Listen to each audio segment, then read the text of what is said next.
Stéphanie Sellero, thérapeute, coach émotionnel et créatrice de la méthode Live Free. Aujourd'hui, je vais vous parler d'un livre qui a transformé ma vie. Et du coup, j'ai envie de le partager avec vous. Donc en fait, ce livre s'appelle Les 4 accords Toltec de Don Miguel Ruiz. Quels sont ces 4 accords? Le premier, que ta parole soit impeccable. Le deuxième, quoi qu'il arrive, n'en fais pas une affaire personnelle. Le troisième, ne fais pas de suppositions. Et le quatrième, fais de ton mieux. Donc aujourd'hui, je vais vous parler du premier accord qui est que ta parole soit impeccable. Ce premier accord, j'ai envie de vous dire, c'est le plus important. C'est le plus important et à la fois le plus dur à respecter.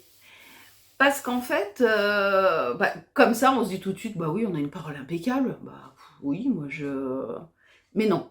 Ni on a une parole impeccable vis-à-vis des autres, ni on a une parole impeccable vis-à-vis de nous. Donc dans un premier temps, qu'est-ce que c'est de la parole impeccable? Quand on l'a tous fait, on a tous un peu critiqué tout le monde, sauf qu'à un moment donné, quand on critique, quand on dit par exemple, ah là là, mais lui qu'est-ce qu'il a, il chante mal, il a une drôle de voix, non? Si la personne l'entend, bah du coup ça peut être hyper impactant pour cette personne, parce qu'elle va croire qu'elle a une voix qui est pas belle. Donc potentiellement elle va arrêter de chanter. Ou tu passes à côté de quelqu'un, mais qu'est-ce qu'elle est moche cette fille! Eh ben, peut-être que la jeune fille va croire qu'elle est moche. Mais en fait, elle n'est pas moche. C'est pas parce que toi, tu la trouves moche que c'est la réalité. Et ta parole n'est pas impeccable. Et en fait, ce qu'on peut dire également, c'est que des fois, cette parole-là agit aussi un peu comme de la magie noire. C'est-à-dire que ça s'ancre en nous. Si on entend régulièrement, oh là là, qu'est-ce qu'elle est grosse, qu'est-ce qu'elle est moche, et ben on ancre, ah ben voilà, je suis grosse, je suis moche, et on commence à y croire. Ça agit chez nous, sur nous, comme de la magie noire. Donc ça, c'est le premier impact de la parole impeccable. C'est l'impact des paroles que j'entends. Les autres qui me parlent sur moi, que je peux entendre. Et puis après, il y a les paroles que nous-mêmes, nous disons. Parce que ce qu'il faut savoir, c'est que dans la journée, on se parle énormément de fois, mais très rarement en bien. Je fais tomber quelque chose. Ah putain, je suis conne. Mais non, je suis pas conne. Je suis maladroite, j'ai fait tomber mon verre ou j'ai renversé mon verre, j'ai fait tomber quelque chose. Mais on va pas être bienveillante avec nous-mêmes. Tout de suite, on dit des mauvaises choses. Et là, on ancre. Eh ben, je suis conne. Et je suis moche, et je suis bête, et je suis. Donc vraiment, il faut vraiment comprendre le premier accord, que ma parole soit impeccable.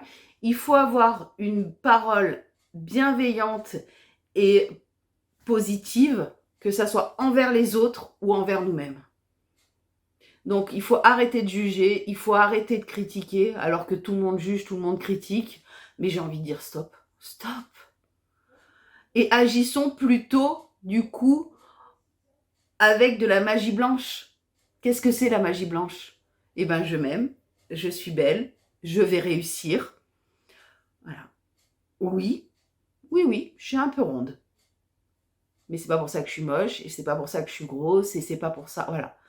Ah, je fais tomber quelque chose? Non, je suis pas conne, j'ai été maladroite. Et en fait, dans notre cerveau, on ancre des choses différemment. Donc c'est hyper important d'avoir cette parole impeccable, mais vraiment, parce que c'est le premier accord et c'est le plus important et à la fois le plus difficile à gérer et à faire. Donc voilà, je vous ai parlé du premier accord. Si le premier accord vous parle, eh ben, je vous invite à essayer, à vous entraîner à avoir des paroles positives et bienveillantes pour vous-même et envers les autres. Et puis je vous donne rendez-vous la semaine prochaine pour le deuxième accord. Une belle journée. Au revoir.